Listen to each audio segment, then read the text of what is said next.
साथियों, पिछले 3 लोकसभा चुनावों में कांग्रेस 3 अंकों की संख्या तक पहुंच नहीं पाई है। 2024 के लोकसभा चुनाव के बाद, मैं 24 के बाद की बात कर रहा हूं,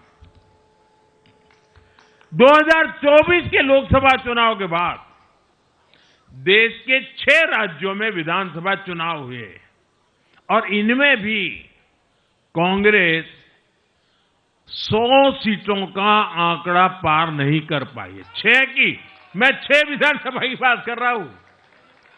और आज ही के दिन सिर्फ एक चुनाव में हमारे जितने विधायक चुने गए हैं, कांग्रेस पिछले 6 चुनावों में 6 चुनाव में उतने विधायक जीत नहीं पाई।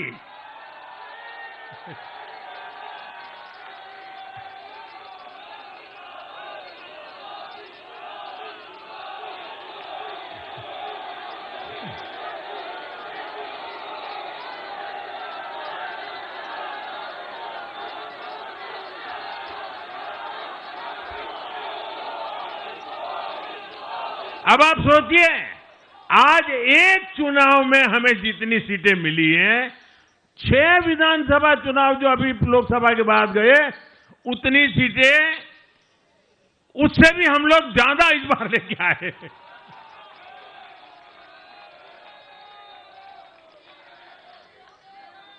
साथियों, कांग्रेस की राजनीति का आधार अब सिर्फ और सिर्फ नेगेटिव पॉलिटिक्स हो गया है।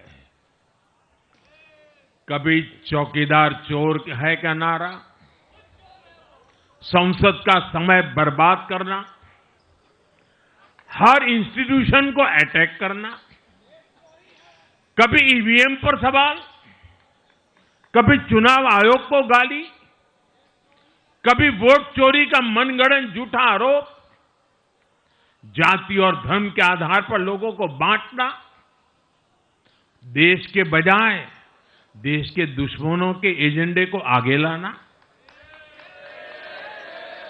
कांग्रेस के पास देश के लिए कोई पॉजिटिव विजन नहीं है। सच्चाई यह है कि आज कांग्रेस, और मैं बहुत गंभीरता के साथ कहता हूं, आज कांग्रेस मुस्लिम लीगी माओवादी कांग्रेस यानी एमएमसी बन गई है।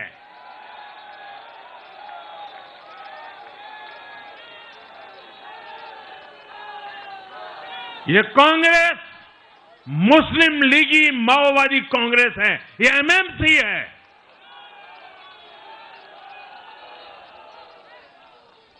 और कांग्रेस का पूरा एजेंडा अब इसी पर चलता है और इसलिए अब कांग्रेस के भीतर भी एक अलग धड़ा पैदा हो रहा है जो इस नेगेटिव पॉलिटिक्स से असहज है।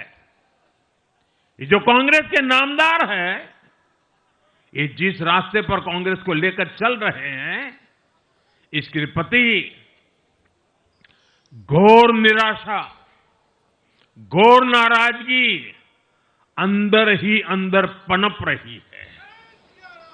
और मुझे तो आशंका है, हो सकता है कि आगे कांग्रेस का एक और बड़ा विभाजन हो।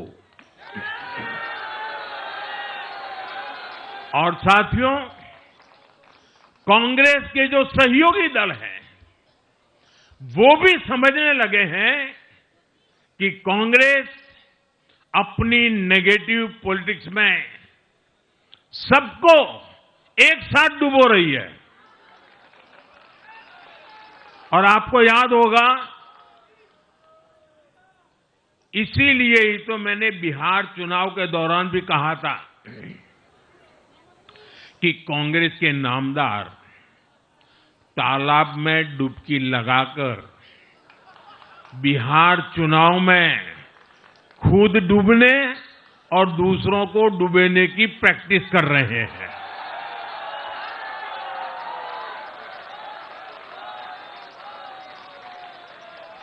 साथियों, मैंने पहले भी इसी मंच से कांग्रेस के सहयोगियों को चेताया था। मैंने कहा था कि कांग्रेस एक लायबिलिटी है। कांग्रेस एक ऐसी परजीवी है जो अपने सहयोगियों के वोट बैंक को निगलकर अपनी वापसी करना चाहती है। इसलिए कांग्रेस से सावधान रहने की जरूरत उसके सहयोगियों को भी है। आज बिहार में आरजेडी को सांप सूंघा हुआ है और जैसे मैंने बिहार चुनाव के समय कहा था, बहुत जल्द दोनों का झगड़ा अब खुलकर सामने आने वाला है। साथियों, आज की ये विजय एक नई यात्रा की शुरुआत है। बिहार ने जो भरोसा हम पर जताया है, उसने हमारे कंधों पर जिम्मेदारी और बढ़ा दी है।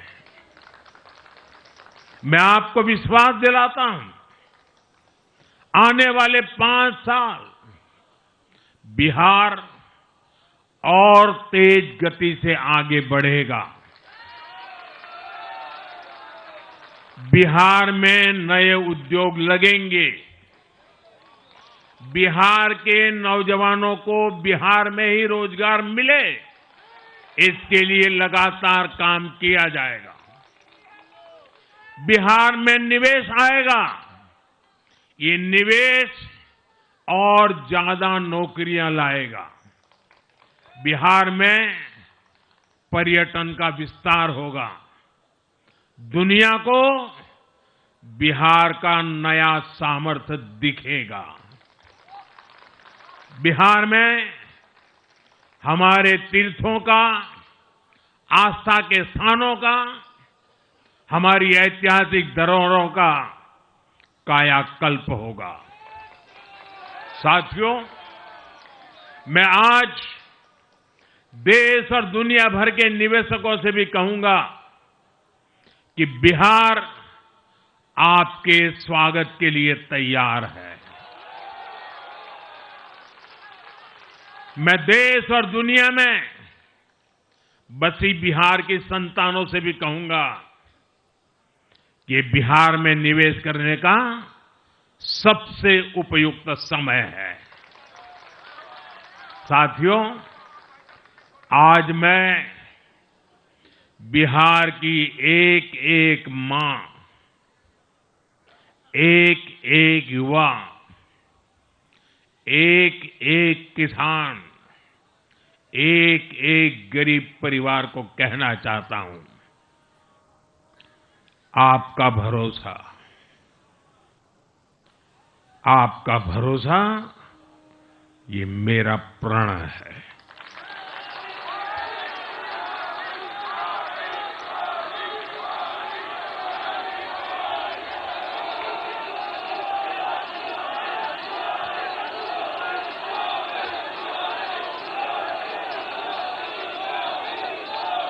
और मैं कहता हूं कि आपकी आशा मेरा संकल्प है।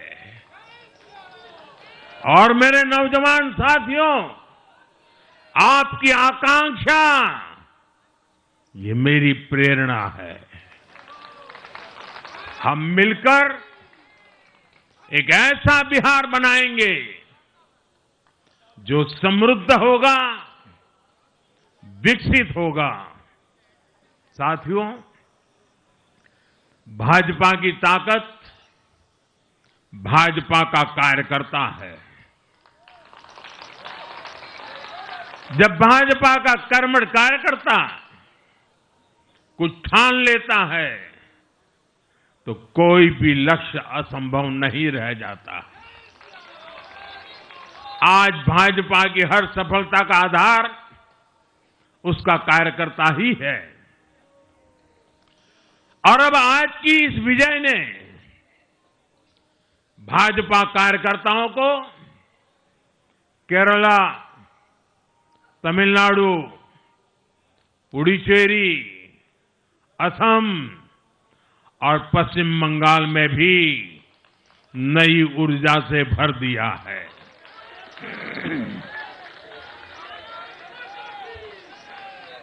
और हां, गंगा जी यहां बिहार से बहते हुए ही बंगाल तक पहुंचती है।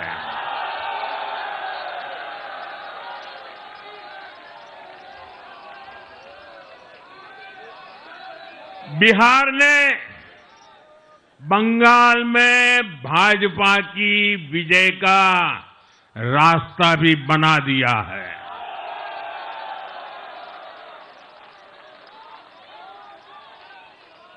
मैं बंगाल के भाइयों बहनों को भी आश्वस्त करता हूं, अब भाजपा आपके साथ मिलकर पश्चिम बंगाल से भी जंगल राज को उखाड़ फेंकेगी।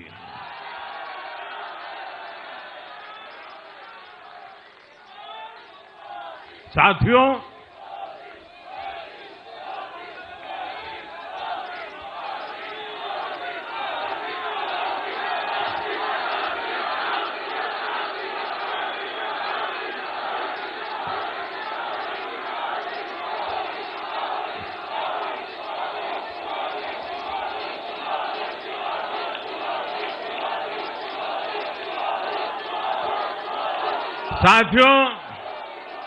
मैं एक बार फिर बिहार के हर मतदाता का आभार व्यक्त करता हूं। आप सबका भी बहुत बहुत धन्यवाद। भारत माता की ये वर्ष वंदे मातरम के 150 का महत्वपूर्ण वर्ष है। मेरे साथ बोले वंदे वंदे वंदे वंदे वंदे वंदे वंदे वंदे वंदे वंदे वंदे वंदे।